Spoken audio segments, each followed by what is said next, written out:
പണ്ട് പാടവരമ്പത്തിലൂടെ ഒരു ഓലക്കുടയുമെടുത്ത് ചെറുഞാറു നടന്നൊരു കാല് തന്നു ഓടി നടന്നൊരു പെണ്ണെ.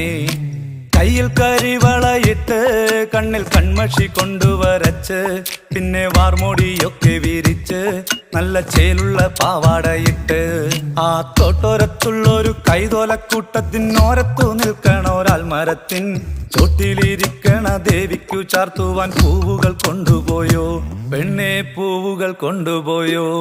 പണ്ട് പാടവരമ്പത്തിലൂടെ ഒരു ഓലക്കുടയുമെടുത്ത് ചെറുഞാറു നടന്നൊരു കാല് തന്നു ഓടി നടന്നൊരു പെണ്ണെ. കയ്യിൽ കരിവളയിട്ട് കണ്ണിൽ കൺമഷി കൊണ്ടുവരച്ച് പിന്നെ വാർമോടിയൊക്കെ വിരിച്ച് നല്ല ചേലുള്ള പാവാടയിട്ട്